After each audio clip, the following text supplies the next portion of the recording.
Hello दोस्तों, आप सभी का स्वागत है आपके अपने यूट्यूब चैनल सिकंदर क्लासेस पर। आज हम क्लास 10th के बायोलॉजी का तीसरा चैप्टर जैव प्रक्रम में पोषण लेकर आए हैं। एग्ज़ाम में इससे ज़्यादा क्वेश्चन नहीं पूछा जाता है। चलिए शुरू करते हैं।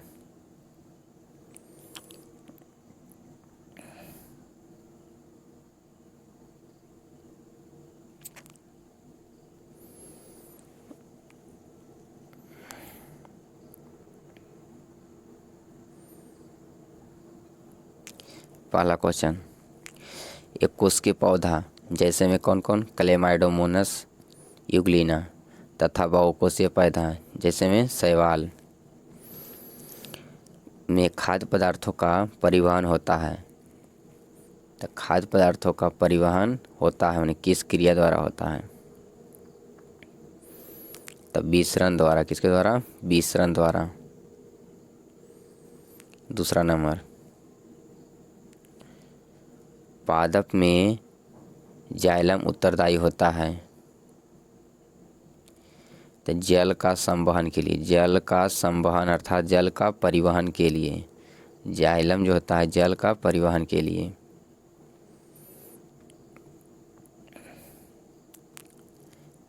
तीसरा नंबर,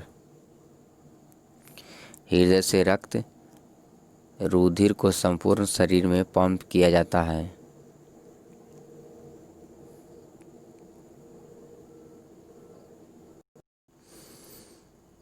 तो नीलय द्वारा, नीलय द्वारा। चौथा नंबर, मेमेलिया वर्ग के जंतु जैसे में कौन? मानव में हृदय कितने कोष्ठ में बटा होता है? मानव का जो हृदय होता है कितने कोष्ठ में बटा होता है? तो 4। कितने? 4 कोष्ठ में। पांचवा नंबर, पादप में फ्लोएम उत्तरदायी होता है तो भोजन एवं खनिज लवण का संवहन के लिए, यानी खाद्य पदार्थों के वहन के लिए, संवहन के लिए। भोजन एवं खनिज लवण का परिवहन के लिए। छठा नंबर, रक्त का थक्का बनाने में सहायक होता है तो प्लेटलेट्स, रक्त विमाणु या फाइब्रोजीन। प्लेटलेट्स, रक्त विमाणु, फाइब्रोजीन।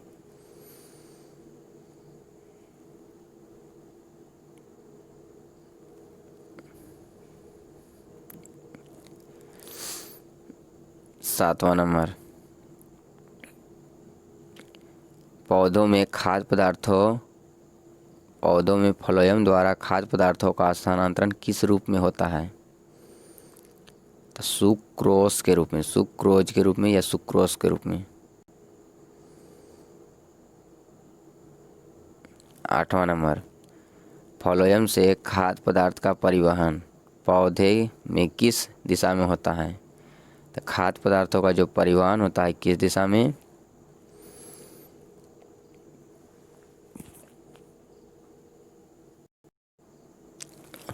तो ऊपर और नीचे दोनों दिशा में, मतलब नीचे से ऊपर और ऊपर से नीचे दोनों दिशा में होता है, यानी सभी दिशा में होता है।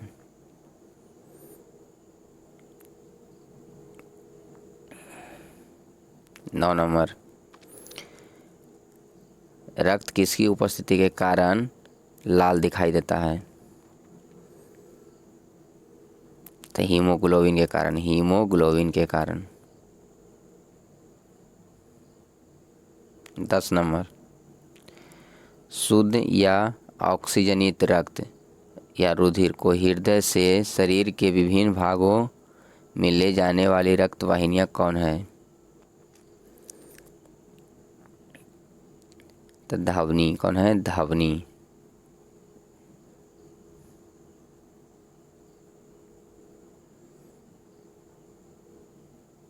11 नंबर, हृदय के वेश्मों का शिथिलन क्या कहलाता है?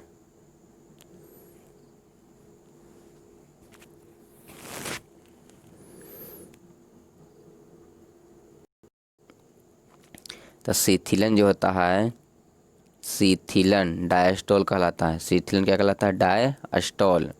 शीतलन डायस्टोल। लेकिन अगर कहता संकुंचन तो सिस्टोल। 12 नंबर, चालनी नलिकाएं कहाँ पाई जाती है? चालनी नलिकाएं कहाँ पाई जाती है? फ्लोएम में। कहाँ पाई जाती है? फ्लोएम में। 13 नंबर, पौधे के बाहरी भागीय भागों द्वारा जलवाष्प के निकलने की क्रिया कहलाती है। पौधे के बाहरी वायवीय भागों द्वारा जल वाष्प के निकलने की क्रिया क्या कहलाती है? तो वाष्पोत्सर्जन। क्या कहलाता है? वाष्पोत्सर्जन, जो पौधे की पत्तियों द्वारा निकलता है। 14 नंबर, जल के अवशोषण एवं परिवहन से उत्पन्न होने वाले दाब को क्या कहते हैं?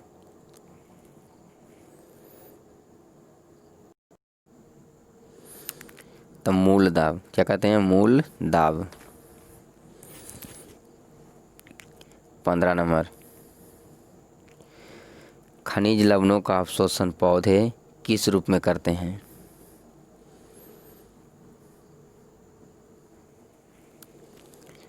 आयन के रूप में।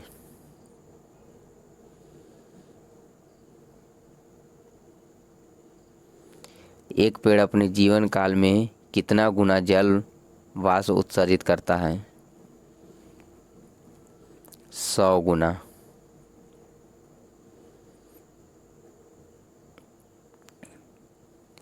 17 नंबर, जाइलम वाहिकाएं किस प्रकार की कोशिका होती है? मृत कोशिका। और फ्लोएम कहेगा तो जीवित कोशिका।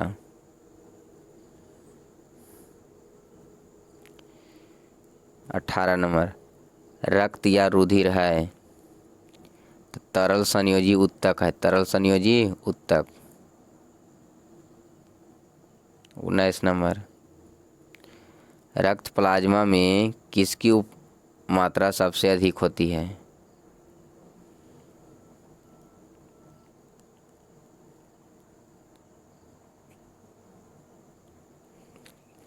जल की। किसकी होती है सबसे ज़्यादा? जल की। 20 नंबर, किसकी दीवार सबसे मोटी होती है?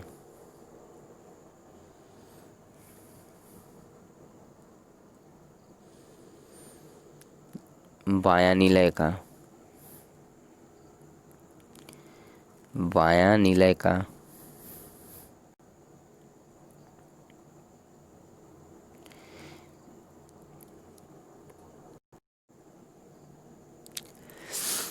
15 नंबर, सॉरी 21 नंबर, त्रिदली कपाट कहाँ अवस्थित होता है?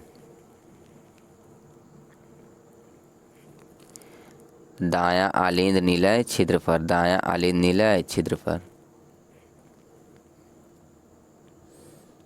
22, अग्र महाशिरा तथा पक्ष महाशिरा कहाँ खुलती है?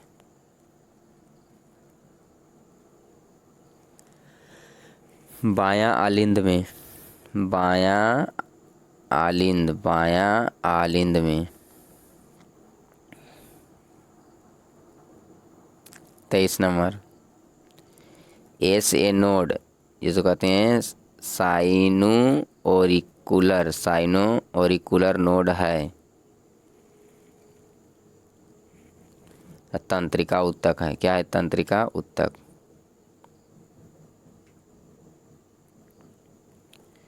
24 नंबर, किसमें शुद्ध या ऑक्सीजनित रक्त का प्रवाह होता है?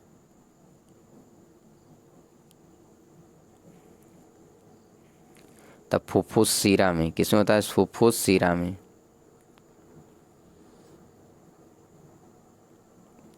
25 नंबर, रक्तचाप को सामान्य से अधिक हो जाना क्या कहलाता है?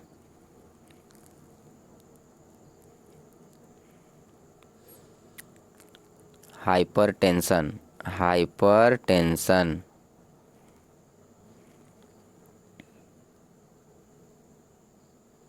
26 नंबर,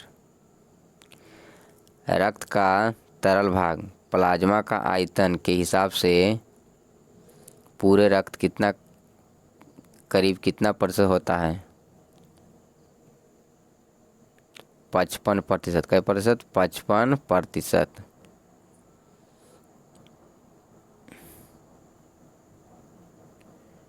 27 नंबर, ऑक्सीजन का वाहक कहलाता है, अर्थात ऑक्सीजन का वाहक कौन होता है?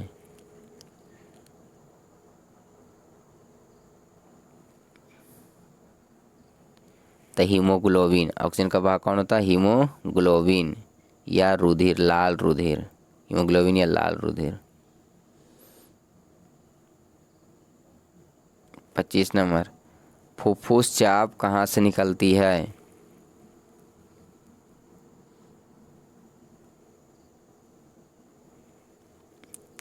तो दायां निलय से, दायां निलय से, दायां निलय से,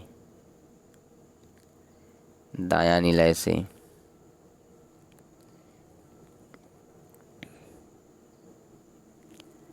29 नंबर, द्विदली कपाट कहाँ अवस्थित होता है?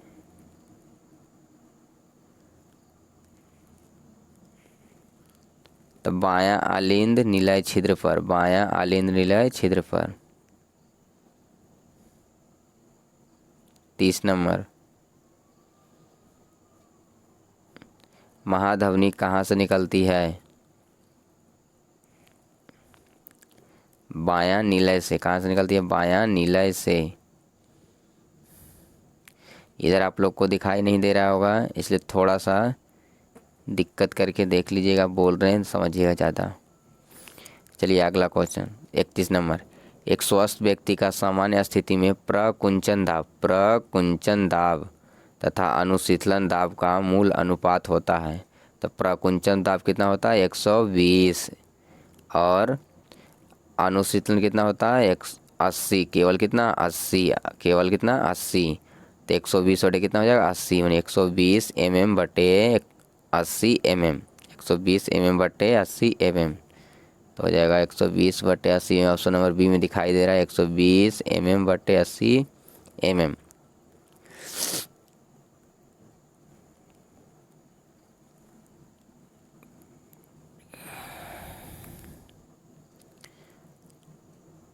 बत्तीस नंबर, रक्त परिवहन के दौरान हृदय में रक्त का भरना तथा बाहर निकलना क्या कहलाता है?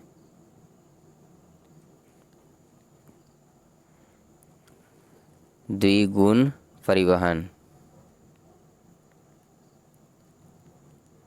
द्विगुण परिवहन, सॉरी, द्विगुण परिवहन नहीं बल्कि हृदय चक्र कहलाता है। क्या कहलाता है? हृदय चक्र कहलाता है। हृदय चक्र कहलाता है। रक्त जब हृदय से निकलता है और बाहर, सॉरी, उसमें भरता है और बाहर निकलता है, उसको बोलते हैं हृदय चक्र बोलते हैं। जब 2 बार परिवहन होता है तब उसको बोलते हैं हम लोग द्विगुणन परिवहन। 33 में सीरम कहलाता है। तो फाइब्रोजीन रहित प्लाज्मा को सीरम बोलते हैं। फाइब्रोजीन रहित प्लाज्मा को क्या बोलते हैं? सीरम। 34 नंबर, हृदय गति के दौरान हृदय और पेरिकार्डियल झिल्ली के बीच होने वाले संभावित घर्षण से बचाता है। तो पेरिकार्डियल द्रव बताता है। पेरिकार्डियल द्रव बचाता है। 35 नंबर, रक्त या रक्त दाब किस यंत्र द्वारा मापा जाता है? तो रक्त दाब मापी या स्फाइग्मोमैनोमीटर। रक्त दाब मापी या स्फाइग्मोमैनोमीटर। स्फाइग्मोमैनोमीटर। 36 नंबर, हृदय के वेशमों का संकुचन क्या कहलाता है? तो सिस्टोल। संकुचन क्या कहलाता है? सिस्टोल। 37 नंबर, पचा हुआ तथा क्षुद्रांश अर्थात छोटी आंत द्वारा अवशोषित वसा का परिवहन किसके द्वारा होता है? तो लसिका द्वारा, किसके द्वारा? लसिका द्वारा, या इसी को लसिका को बोलते हैं लिम्फ या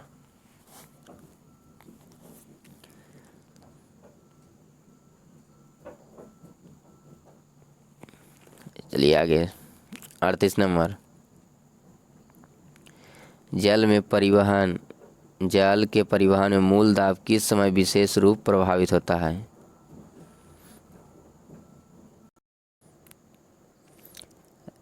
रात्रि में। 39 नंबर, प्रकाश संश्लेषण में विलेय उत्पादों का परिवहन क्या कहलाता है?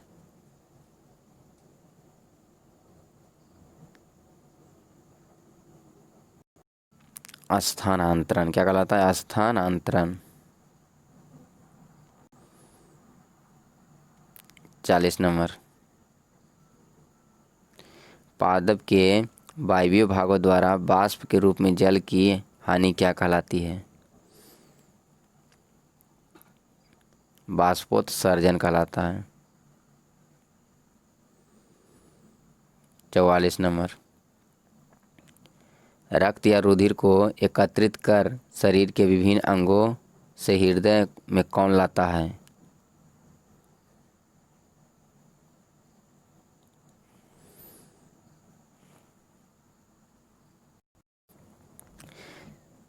शिराएं।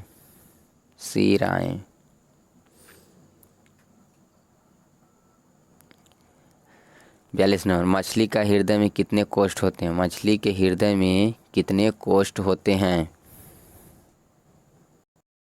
2 कोष्ठ। कितने कोष्ठ होते हैं? 2 कोष्ठ। 43 नंबर, जल स्थलचर या सरीसृप जैसे में सांप, सरीसृप मतलब रेंगने वाले जंतु के हृदय में कितने कोष्ठ होते हैं?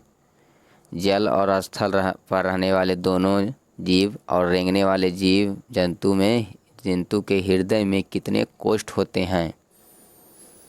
तो 3। कितने कोष्ठ होते हैं? 3 होते हैं। जैसे कहेगा सांप में कितने कोष्ठ? 3 कोष्ठ। मेढक कहेगा मेढक में कितने कोष्ठ? 3 कोष्ठ, क्योंकि वह जल और स्थल दोनों पर रहता है।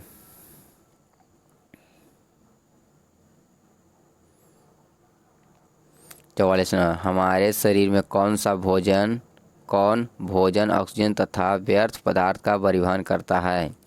हमारे शरीर में कौन भोजन ऑक्सीजन तथा व्यर्थ पदार्थ का परिवहन करता है? तो रक्त या रुधिर। कौन करता है? रक्त या रुधिर। 45 नंबर,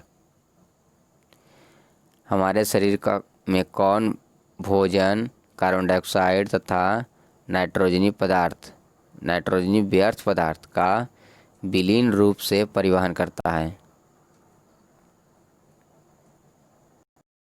तो प्लाज्मा। कौन करता है? प्लाज्मा करता है।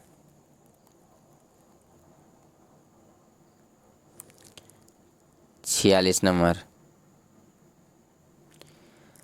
रक्त लाल रंग का एक गाढ़ा तरल पदार्थ होता है। दिखाई साफ साफ नहीं दे रहा होगा, इसलिए आवाज़ ज़्यादा सुनिएगा, समझिएगा।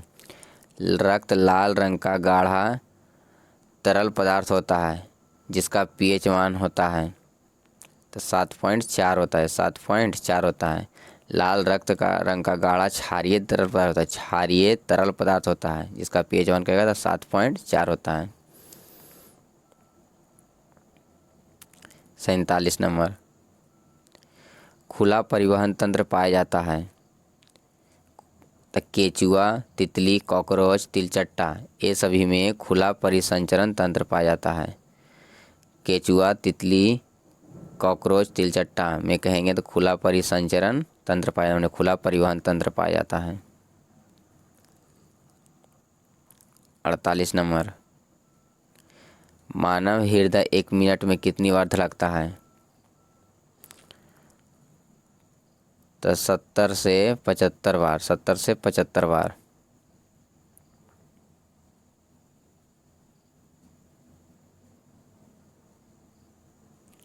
एक धड़कन में कितना समय लगता है? तो 0.80 से 0.83 सेकेंड।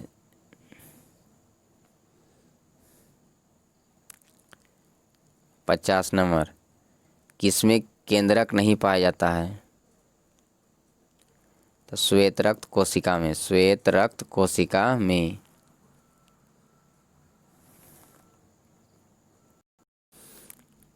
सॉरी, यहाँ पर क्वेश्चन थोड़ा सा गलत हो गया है।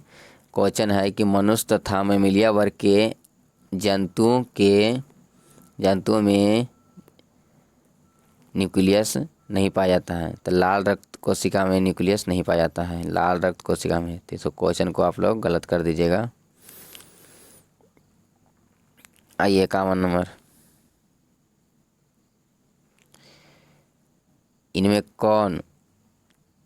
इनमें कौन एंटीबॉडी बनकर रोगाणुओं को नष्ट करता है?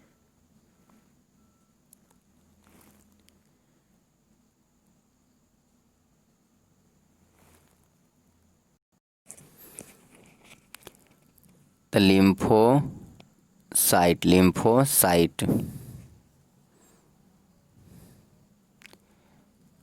52 नंबर, और ये लास्ट क्वेश्चन है। कौन एक पेशीय अंग है, अर्थात केंद्रीय अंग है, जो हमारी मुट्ठी के आकार का होता है? तो हृदय। कौन है? हृदय।